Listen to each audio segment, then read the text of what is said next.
In this video you'll understand what are orbitals and the shape of s, p and d orbitals.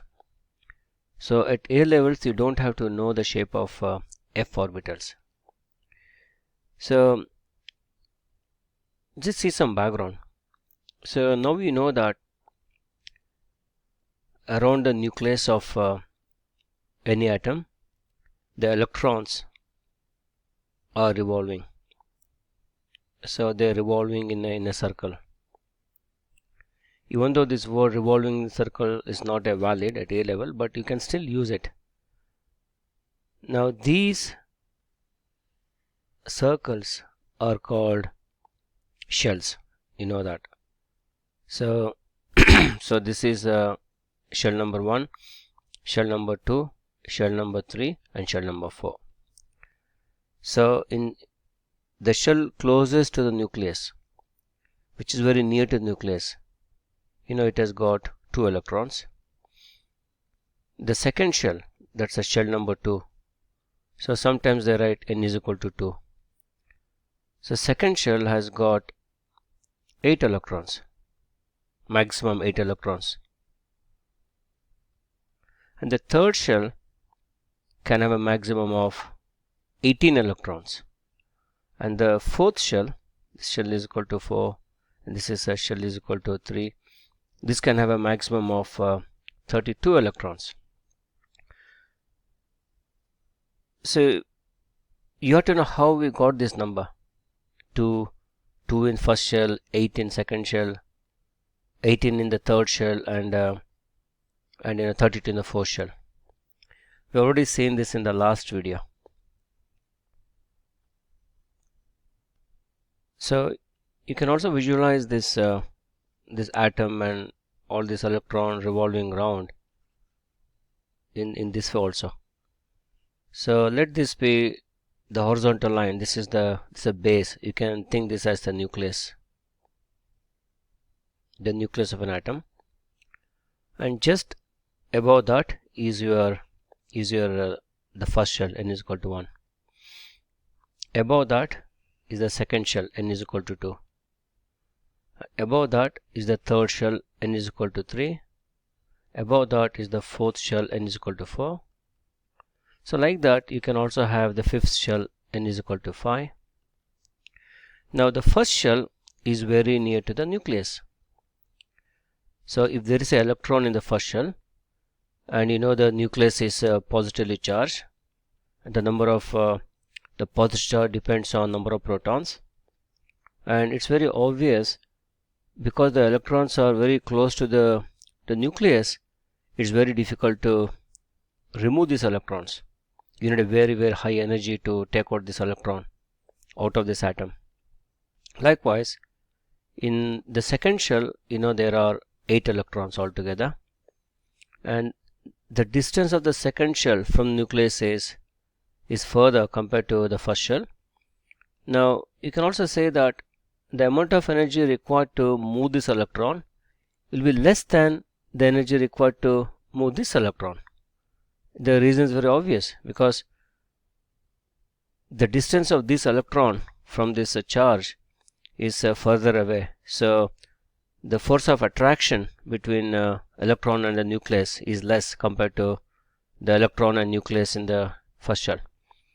And you also know there are 8 electrons, and maximum you got 18 electrons in the third shell, and again the electrons in the third shell are further away from the nucleus, so you need less energy to take out these electrons.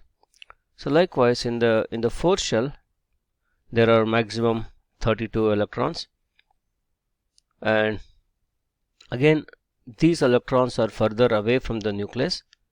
So to remove this electron, you can also say these electrons are outer electrons.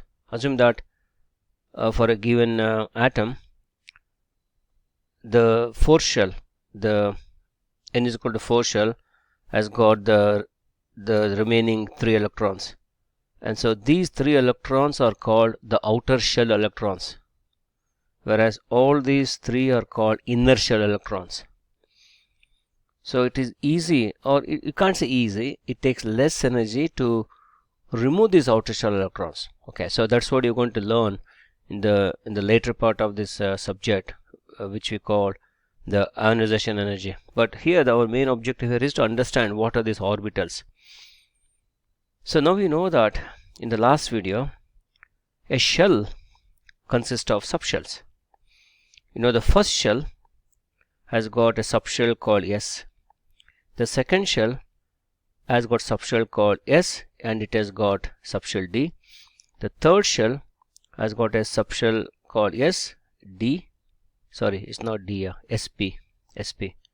So it has got SP and D. And the fourth shell has got S, P, D and F. The fifth shell also has the same S, P and D and F. So you have to don't have to worry about shell number 5 onwards. So now you have to understand what are these SPD. What is this SP? What is this D? Is there any shape on that? Okay, that's what you're going to learn in this video. See, in some books, they write these shells in this way as well. So you got N is equal to 1 shell. So they show here as a S. The first shell has got only S subshell. For N is equal to 2, they show 2 lines. They show like this way. This is the S and this is the P. And keep this in mind. The electrons in the S shell, take for example this second shell. Second shell has got subshell S and subshell P. The electrons in the subshell S, they are nearer to the nucleus. Say this is the nucleus. So they are nearer to the nucleus than the electron that are in the P shell. So you can, based on this, you can make an argument about why we need less energy to remove electrons in the P shell compared to removing electron from the S shell, because the S shell electrons are closer to the nucleus than the P shell. So for N is equal to 3, it has got 3 subshells. It has got S, it has got P, it has got D. For N is equal to 4, it has got 4 subshells. 1, 2, 3, and this is where the most important thing to remember. Okay, the S shell of N is equal to 4 is inside here. It comes here like this way.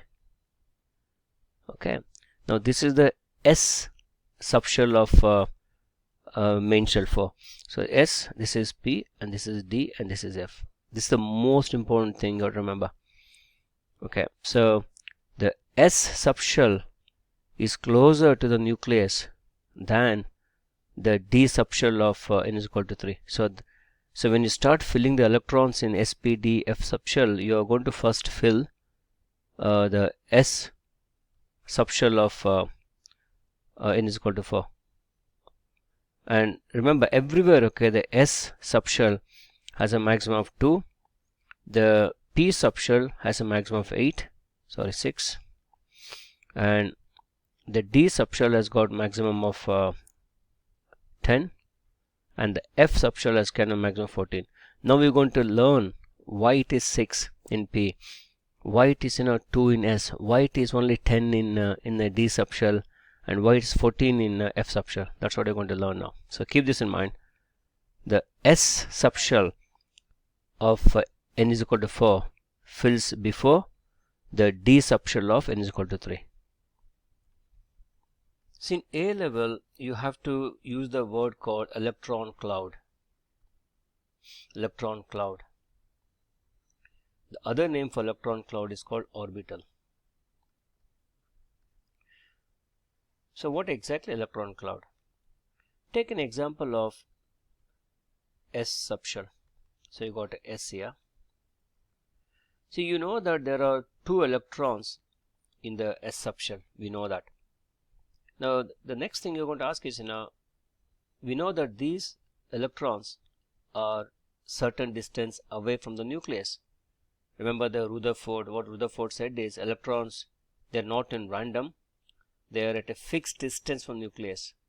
So if you think this is the structure, this is the s orbital distance for a hydrogen, if you see the helium, it could be like this way. It could be like this for helium.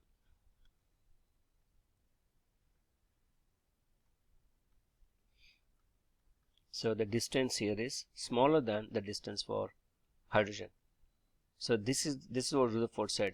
Depending on the type of atom, the distance of these shells in 1, 2, 3, 4 varies. They're not fixed. Now as you can see here, I've shown the distance of this first shell very closer to the nucleus than the hydrogen. You'll learn this in a later part. White is closer. White is not further away. Okay, so the questions you have to start asking is, how are these electrons? Are the electrons, moving? Are they together, moving in a circle? Or is it one electron there, one electron here, and are they going in circles? Or is the electron here and here? Or do they go together? Okay, these are the questions, okay, scientists asked. How are they finding? So what they found out is, scientists said is not possible to know how exactly the electron moves. It's not possible to know where the electrons are at any given time. They don't know. Okay, so if they knew where the electrons are, obviously scientists will try to manipulate their positions. So maybe it's a nature's secret. Now, so what they found out is they've been watching these electrons for quite some time, and they saw some electrons. Sometimes the electrons, they saw a electron density over here. You can use this word, electron density. They saw the 2 electrons were here. After some time they saw some electron density was here. After some time they saw it was here. After some time they saw it was here. They saw here. Sometimes they saw a very small density here, maybe 1 electron and 1 electron there. Okay, so sometimes this. So what the scientists saw is, okay, they saw that there's a large electron density, okay, in this distance. Okay, so they know that these 2 electrons in the S shell, they are somewhere here. They're somewhere. They could be here, they could be here, they could be here, they could be here, they could be anywhere. Okay, they could be sometimes here, one there, one there, one there, one there, one there. So what the scientists came to know is, they came to know that these 2 electrons are somewhere in this region. They're very likely to be seen. The probability of seeing these 2 electrons are more at this distance. They also saw electrons here, but the probability of them being here is very less. So this is what is called electron cloud. Now they saw that in this cloud they can see these 2 electrons. So this is what they found for S subshell. Now this is what called as a orbital. So this is so you can say that S subshell has got 1 orbital. Okay, 1 orbital. So they found electron can be in this somewhere in the cloud. Now with this you can derive the shape of the S subshell. So shape of, you can say S orbital, because there is only 1 orbital inside F subshell, S orbital. So the shape of S orbital is a sphere. So you will be asked in the exam, draw the shape of the S orbital. So it will be like this way. You can draw like this, write a sphere. In fact, it's a 3D sphere. So it's like a marble. Okay, so see what you see is a 2D. So if you think about take a small tiny marble, so they can see the S, that's the shape of S orbital. So we know that every shell has got S orbital. Okay, so this is a nucleus, this is the first shell, second shell, and third shell. Okay, now in 1, 2, and 3, you know that all the 3 shells, they have S orbitals. Okay, So for n is equal to on the first shell, the size of the s orbital is smaller. That's what you should show them. This is the size of the, I would write this is 1s, means the s orbital in shell 1. For the second shell, this is the second shell. Okay, remember second shell is further away from the nucleus. Okay, now this is the shape of the second shell, s shell in the s subshell in n is equal to 2. In the third shell, the same s orbital, you can use the s orbital, the same s orbital looks like this way. Look at this size of this sphere. For the fourth shell, the s orbital will be bigger. Okay, so remember that. So s, you can also say s means sphere. Okay, so this is the shape of the s orbital. And what is that you need to know about this shape? S orbital can have a maximum of 2. Any orbital, you can put any orbital, okay, can have a maximum of 2 electrons. 2 electrons, okay. Now for 1s, the 2 electrons are somewhere in here, they don't know where. For the second shell, the 2 electrons are somewhere here, they don't know where, but they know that it's very likely to find these electrons somewhere in this circle. For the third shell, the s orbital, they know that, oh, these 2 electrons are somewhere in this distance from the nucleus, but they don't know exactly where it is, but you're likely to find somewhere here.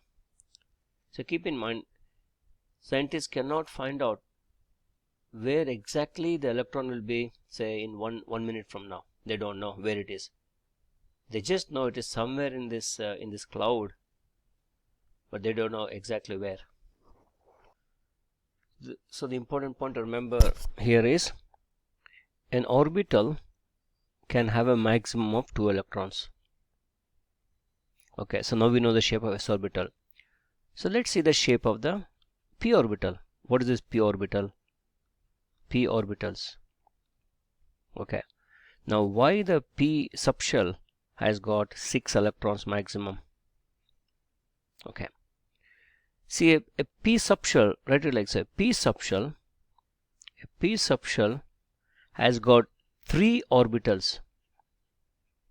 Remember, a s subshell has got 1 orbital, whereas a p subshell has got 3 orbital. So apply this knowledge here. Any orbital can have a maximum of 2 electrons. So a p subshell can have 3 times 2, that is the 6 electrons. Okay, so that's the reason why a p subshell has got 6 electrons, because there are 3 orbitals. So you might get confused with this terminology. It's a p subshell has got 3 orbitals. So there are 3 orbitals. Okay, now these orbitals are called px, py and pz. This is just your 3D mathematics. You got the x axis, y axis and the z axis. Okay, so these 6 electrons, okay, they are present in 3 orbitals, 2 in px, 2 in maximum 2 in py and 2 in pz. So now we have to understand, okay, what is the shape of this p orbitals. Okay,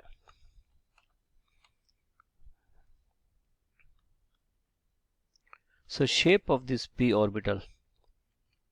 Okay, now see, p orbital starts from the shell number 2. Remember, shell number 1, the first shell, has got only s orbital, s subshell, whereas the second shell has got both s and p. You already know the shape of s.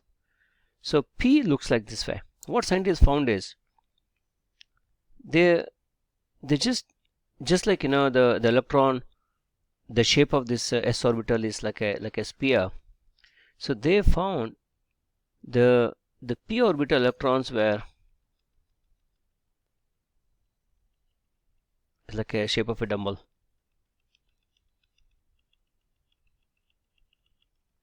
Now, so this is what the scientists found is, in the p suborbital, the scientists found that the 2 electrons are either here or here. but they are within this range. This is like a shape of a dumbbell. Okay, so p orbitals are, the two electrons are either here or here, they don't know where.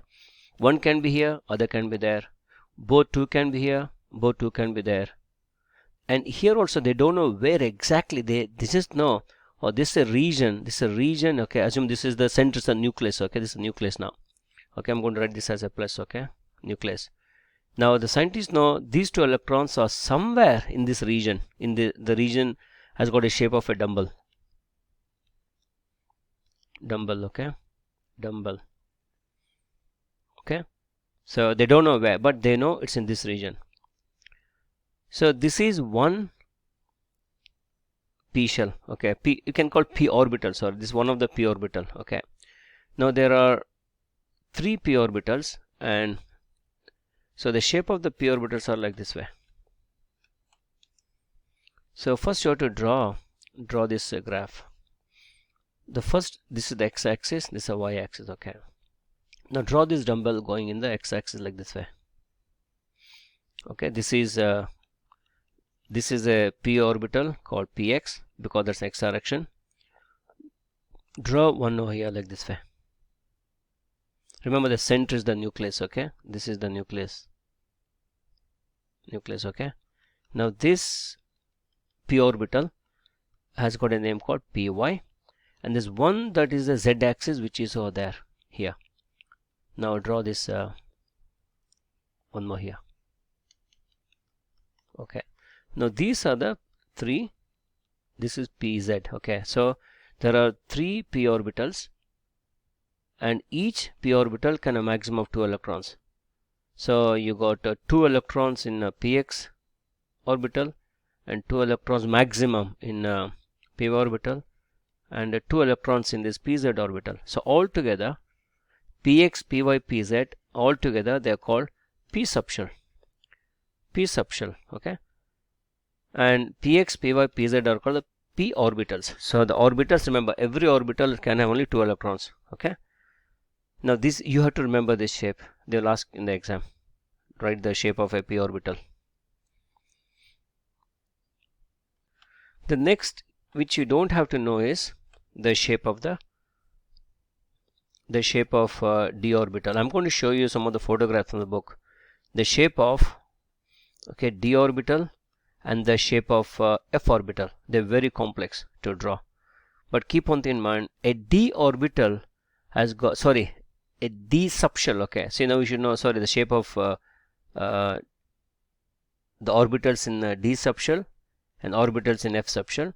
So in a d subshell there are 5 orbitals, and in f subshell there are 7 orbitals, and again each orbital can have only maximum 2 electrons. So that is why in a d subshell you can have a maximum of 10 electrons, and in a f subshell 7 times 2, this is 5 times 2, you can have a maximum of 14 electrons. Okay, so this is how we got this number 10 and 14. So just recap, s subshell has got only one orbital, so it has got 2 electrons. A p subshell has got 3 orbital, put O or B, it has got 2 orbital, it has got 3 times 2, that is 6 electrons maximum. A d subshell has got 5 orbitals and a maximum of 5 times 2, that is 10 electrons. And f orbital has got 7, sorry, f subshell has got 7 orbitals, it has got maximum 7 times, that is equal to 14 electrons. Okay, now for the fourth shell, n is equal to 4, which has got both s, see, it has got all s, p, d and f subshells. The maximum number of electrons in fourth shell is 2, 6 plus 10 plus 14, so that will be 32 maximum. So I got some images from from the textbooks. Okay, first understand what is this one here. Now this is how they show the shells of an atom. This is the first shell. This is the first shell has got only the s subshell. It has got, you can write 1s. Okay, so s subshell of shell 1, and in the second subshell you got S and P. You know that there are 2 and 2s and 2p. And for the third subshell you got 3s, 3p and 3d. And for the fourth subshell has got the 4s, 4p, 4d and 4f. Okay, just see this bit. Okay, here what they have done is, so we know that the 4s subshell is near to the nucleus than the 3d subshell. Okay, so that's how they are written here. Look at this, 4s is below the 3d. So these, the 4s will fill first.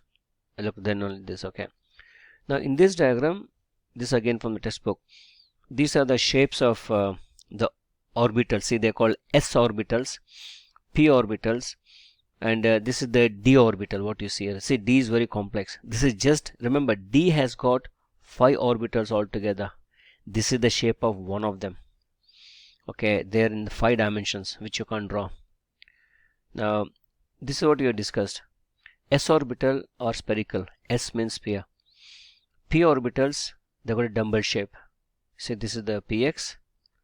It doesn't matter which the px, if you take this as a x-axis, then your px becomes like this. So it doesn't matter. But you have to, if they ask you to write p orbitals, you will end up, you have to write 3 p orbitals. One in x direction, y direction, z direction. And all 3 put together, they look like this way. So somewhere here, the electrons, see, this is the cloud, this electron cloud. You can see here, it's very dense somewhere here. So it's very likely to find electrons in this range or this range. Okay, maybe there is a chance of finding electrons here also. So that's why it's lighter. Okay. Now it's very easy to to remember this shape of the d orbitals. See, d orbitals, it has got a dumbbell, it has got a spherical like this way. This is a donut actually. In fact, I've seen some books referring this as a donut shape. Okay, this is a donut and this is the dumbbell. Okay, now this is the shape of the d orbital. And you don't have to, I don't think they'll ask in the exam. And f orbitals, God knows how it looks like. But keep in mind, there are 5 d orbitals. That will give us to 10 electrons altogether. There are 7 orbitals in f, or there are 7 f orbitals. Altogether gives rise to 14 electrons maximum.